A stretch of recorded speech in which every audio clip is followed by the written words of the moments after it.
Hi, welcome to the Sunday session again with me, Angus Coutts. How good was that? The wee intro there, that was done by Amelia Baylor. She's fantastic.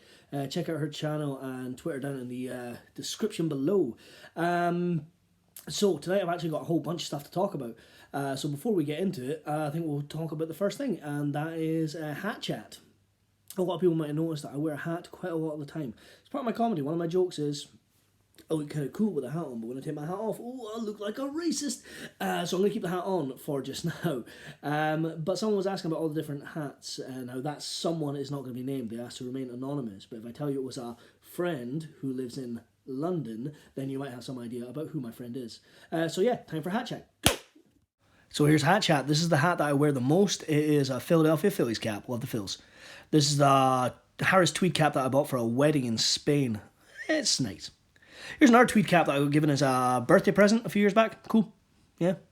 This is a cap that was given to me by a member of the rally cycling team at the Tour Series in Edinburgh a few years back. This is the hat that I was wearing in the video. This is the Anthrax cap. I love Anthrax. I love metal.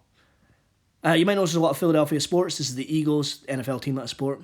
And continuing with that, here's the Phillies again. Black on black. Pretty gangster look, that one there. This is a B. Dolan, Make Racists Afraid Again hat in the kind of MAGA style. Love it. This is another Eagles hat, bobblehead, got the bird and the football. This is the hat that I wear on stage the most, actually. Interesting. Another Phil's cap there, yeah, pretty cool. This next one is another Phillies cap, which is a spring training one. So it's a little bit different with Liberty Bell on it. The Flyers, hockey team, Richard Brown special right there. And the ugliest hat I own, this is my Phillies cap. It's also the oldest hat I own. Okay, so that was hat chat. Now it's time to get into the meat of what this actual show is.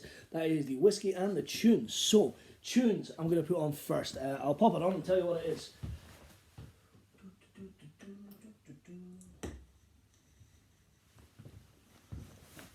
That's right, got the record playing.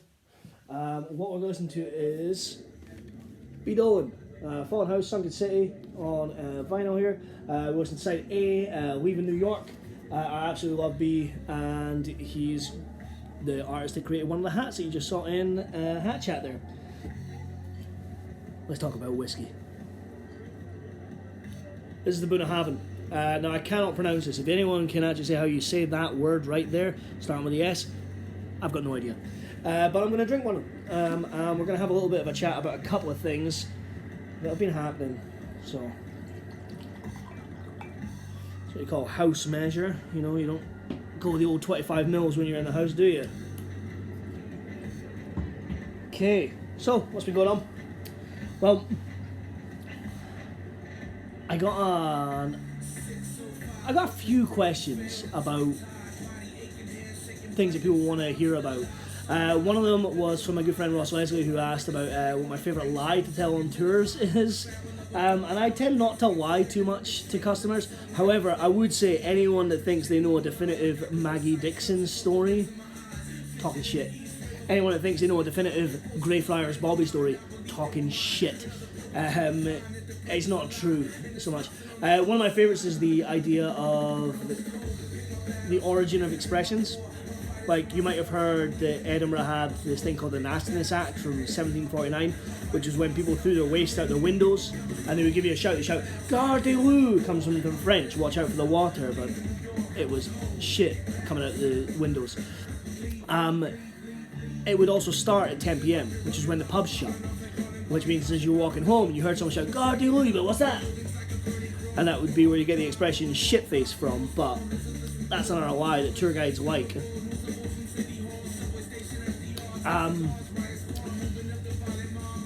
Richard Brown asked about what my favourite stories to tell are that maybe don't appear on tours, and I think one of the things that I can't talk about too much on tours, because people come for history, they come for the culture, they don't really come for like my personal recommendations, and that's what I wish I could talk about more. I wish I'd be able to recommend places like The Stand, Monkey Barrel Comedy, Mirth Meltdown, the night that I run, and the stand-up nights that happen in Edinburgh, Barefoot as well. And while I can recommend them if people specifically ask for them, it's not something that really comes up in the actual tour parts too much, so I guess that would be that.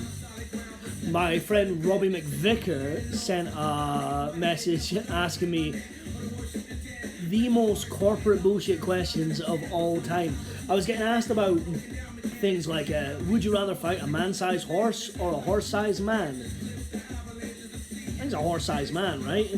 Still probably lose because he'd be big, but a man-sized horse, that's a guy that's probably bigger than me on average, and I've never been in a fight in my life, and I reckon they both kick my cunt in, if we're being honest.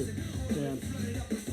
I also had another, someone wanted to be anonymous with this one. It was, Angus, why are you making this YouTube show when there's enough turgid pish out there already? And I understand what they were saying, because that's a direct quote from someone who posted in the Scottish Comedy Forum. The fact is, creative people are going to be creative. They're gonna try and do stuff, and sometimes it's gonna work and sometimes it's not. The fact is, just now we're in incredibly uncharted territory. I've seen the Stand and Monkey Barrel's content that they put out, and some of that's been ropey. That doesn't mean it's bad, it just means it's not being quite right. Oh, we're getting a new song as well.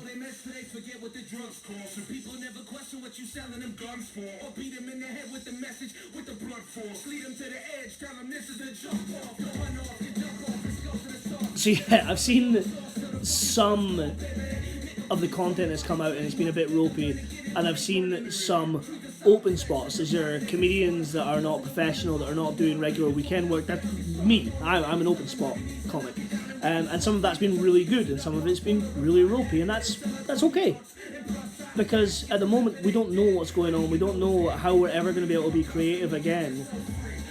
I really hope the last gig I did was not the last gig I ever do, and things like this and all the things I mentioned last week, they are what people are going to do to try and get themselves through it.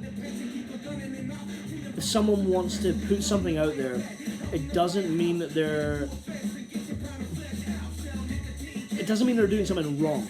It doesn't mean that they're reaching above what they're able to do. And you might just find that these open spots that would maybe not kill on a weekend club night will actually be able to put out some really quality content. One of my favourite things was Chris Thorburn, who is a very highly regarded comic in Scottish comedy. He's hardly a brand new open spot. He's a very highly regarded comic, but he did this thing with Dancing as a Dinosaur for over an hour, and it was great.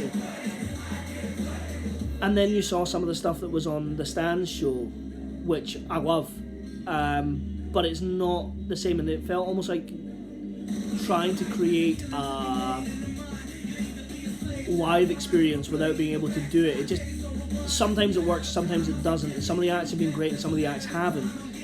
And I don't think we should ever shame anyone if someone doesn't work, especially now, because people are just wanting to create. They're just wanting to give people a distraction from what's going on, and I hope that this is giving you a bit of distraction as well. So yeah, anyway, just drink whiskey and get a little bit drunk, as the theme song says.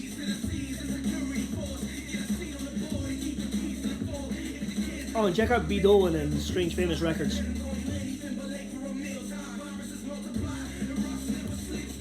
I think B might be my favourite rapper currently kicking about. Yeah.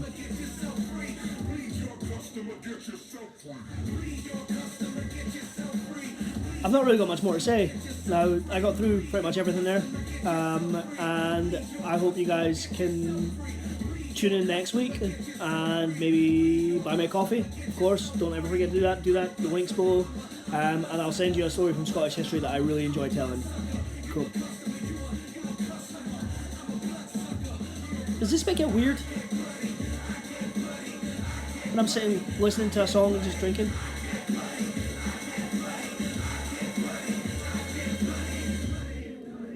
Alright, see you next week.